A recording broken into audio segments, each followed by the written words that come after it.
সম্মানিত viewers, primary শিক্ষক নিয়োগ প্রস্তুতি ও স্পেশাল সাজেশন বিডি জব ক্যারিয়ারের ধারাবাহিক আয়োজনে আজকে আপনাদের জন্য থাকছে বিষয়ভিত্তিক জিকে সাজেশন। এই সাজেশনটি নিবন্ধন পরীক্ষার জন্য খুবই গুরুত্বপূর্ণ। আপনারা চাইলে সাজেশনটিতে পরীক্ষা দিয়ে নিজেকে যাচাই করতে পারেন। তাহলে কিভাবে পরীক্ষা দিবেন আমি বলে দিচ্ছি। তার আগে বলে নেই, এখনো পর্যন্ত আপনারা যারা চ্যানেলটি সাবস্ক্রাইব করেননি, সাবস্ক্রাইব করে এবং লাইক কমেন্ট শেয়ার করে সাথে থাকবেন। প্রথমত, প্রতিটি প্রশ্ন বলার পর কিছুক্ষণ সময় দেওয়া হবে। এই সময়ের মধ্যে আপনি সঠিক উত্তরটি চিহ্নিত করবেন এবং খাতায় লিখে রাখবেন। যদি আপনি মুখে মুখে মনে রাখতে পারেন তাহলে খাতা কলমের প্রয়োজন নেই। যদি উত্তরটি সঠিক হয় তাহলে আপনি 1 নম্বর পাবেন এবং প্রতিটি ভুল উত্তরের জন্য 0.25 নম্বর কাটা যাবে। আপনি বিষয়ভিত্তিক সাজেশনে কত পেলেন তা অবশ্যই কমেন্ট করে জানাবেন। তাহলে অন্যদের সাথে কম্পেয়ার করে আপনার অবস্থানটি দেখতে পারবেন। তাহলে আর দেরি না করে শুরু করা যাক আজকের জিকে সাজেশনের 61 নং প্রশ্ন দিয়ে। 61 নং প্রশ্ন বলা আছে, ইমেল কে আবিষ্কার করেন? আমি আবারও বলছি, ইমেল কে আবিষ্কার করেন? সঠিক উত্তরটি হচ্ছে রে টমলিনসন। Ray Tomlinson. 62 নং প্রশ্ন বলা আছে, ব্রিটিশ প্রিন্স হ্যারির স্মৃতিকথা গ্রন্থের নাম কি? আমি আবারও বলছি, ব্রিটিশ প্রিন্স হ্যারির স্মৃতিকথা গ্রন্থের নাম কি? আপনারা সঠিক উত্তরটি চিহ্নিত করে খাতা লিখে ফেলুন। সঠিক উত্তরটি হচ্ছে স্পেয়ার। সঠিক উত্তরটি হচ্ছে স্পেয়ার। 63 নং প্রশ্ন বলা আছে, কোন নেতা লাহোর প্রস্তাব উত্থাপন করেন? আমি আবার বলছি, কোন নেতা লাহোর প্রস্তাব উত্থাপন করেন? আপনারা সঠিক উত্তরটি চিহ্নিত করে খাতা লিখে ফেলুন। সঠিক উত্তরটি হচ্ছে শেরে বাংলা একে ফজলুল হক। সঠিক উত্তরটি হচ্ছে শেরে বাংলা একে ফজলুল হক। 64 নং প্রশ্ন বলা আছে, বায়ুতে কোন উপাদান বেশি পরিমাণে থাকে? আমি আবার বলছি, বায়ুতে কোন উপাদান বেশি পরিমাণে থাকে? আপনারা সঠিক উত্তরটি চিহ্নিত করে খাতা লিখে ফেলুন। সঠিক উত্তরটি হচ্ছে নাইট্রোজেন। বায়ুতে নাইট্রোজেনের পরিমাণ বেশি থাকে। 65 নং প্রশ্ন বলা আছে, জ্যাক বাইডেন রিপোর্ট অনুসারে কত সালে উইন্ডোজ 12 উন্মোচন হবে? আমি আবার বলছি, জ্যাক বাইডেন রিপোর্ট অনুসারে কত সালে উইন্ডোজ 12 উন্মোচন হবে? আপনারা সঠিক উত্তরটি চিহ্নিত করে খাতা লিখে ফেলুন। সঠিক উত্তরটি হচ্ছে 2024 সালে। সঠিক উত্তরটি হচ্ছে 2024 সালে, অর্থাৎ জ্যাক বাইডেন রিপোর্ট অনুসারে উইন্ডোজ 12 উন্মোচন হবে 2024 সালে। 66 নং প্রশ্ন বলা আছে, স্ত্রী এনোফিলিস মশা কোন রোগের বাহক? আমি আবার বলছি, স্ত্রী এনোফিলিস মশা কোন রোগের বাহক? আপনারা সঠিক উত্তরটি চিহ্নিত করে খাতা লিখে ফেলুন। সঠিক উত্তরটি হচ্ছে ম্যালেরিয়া রোগের বাহক। সঠিক উত্তরটি হচ্ছে ম্যালেরিয়া।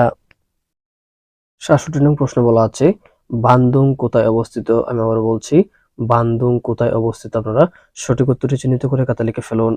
সঠিক উত্তরটি হচ্ছে ইন্দোনেশিয়ায়। সঠিক উত্তরটি হচ্ছে ইন্দোনেশিয়ায়। 68 নং প্রশ্ন বলা আছে, মাইকেল অ্যাঞ্জেলা কোন দেশের শিল্পী? আমি আবার বলছি, মাইকেল অ্যাঞ্জেলা কোন দেশের শিল্পী? মাইকেল অ্যাঞ্জেলো হচ্ছে ইতালির শিল্পী। সঠিক উত্তরটি হচ্ছে ইতালি।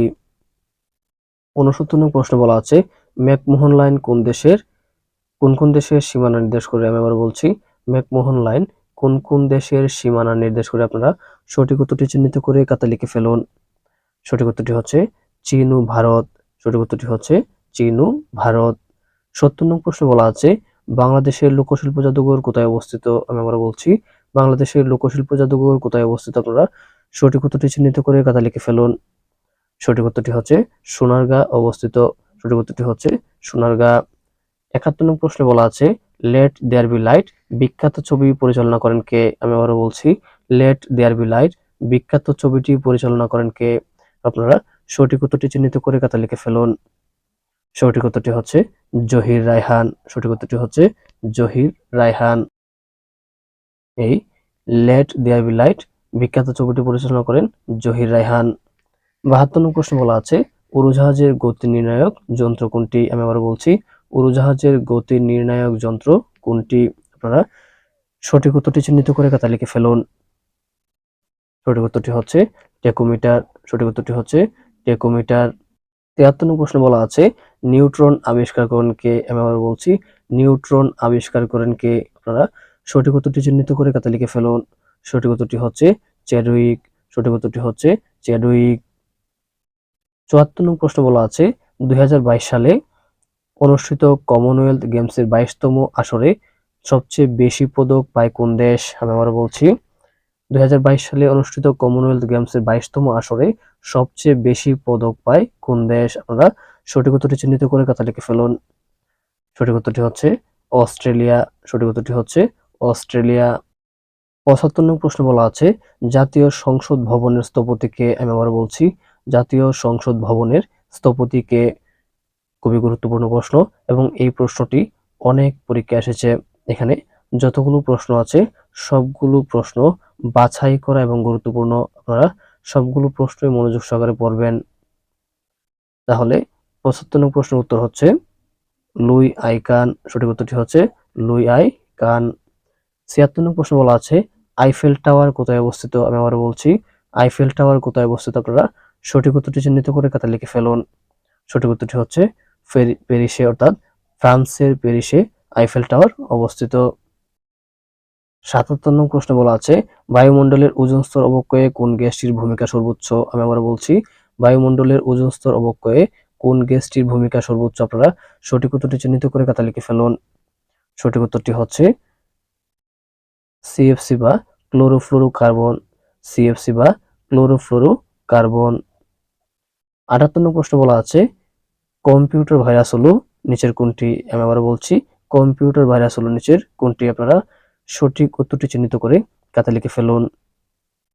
তাহলে সঠিক উত্তরটি হচ্ছে এক ধরনের বিশেষ কম্পিউটার প্রোগ্রাম। তাহলে ভাইরাস হচ্ছে, কম্পিউটার ভাইরাস হচ্ছে এক ধরনের বিশেষ কম্পিউটার প্রোগ্রাম। 79 নং প্রশ্ন বলা আছে, জাতীয় সংসদে কোরাম হয় কতজনে? আমি আবার বলছি, জাতীয় সংসদে কোরাম হয় কতজনে? সঠিক উত্তরটি হচ্ছে 60 জনে। সঠিক উত্তরটি হচ্ছে 60 জনে। আজকের সর্বশেষ প্রশ্ন, 80 নং প্রশ্ন বলা আছে, আমলাতন্ত্রের প্রধান প্রবক্তাকে? আমি আবার বলছি, আমলাতন্ত্রের প্রধান প্রবক্তাকে? আপনারা সঠিক উত্তরটি চিহ্নিত করে খাতায় লিখে ফেলুন। সঠিক উত্তরটি হচ্ছে ম্যাক্স ওয়েবার। সঠিক উত্তরটি হচ্ছে ম্যাক্স ওয়েবার। সম্মানিত ভিউয়ার্স, আজ এ পর্যন্তই। এতক্ষণ বিডি জব ক্যারিয়ারের সাথে দেখার জন্য আপনাকে অসংখ্য ধন্যবাদ।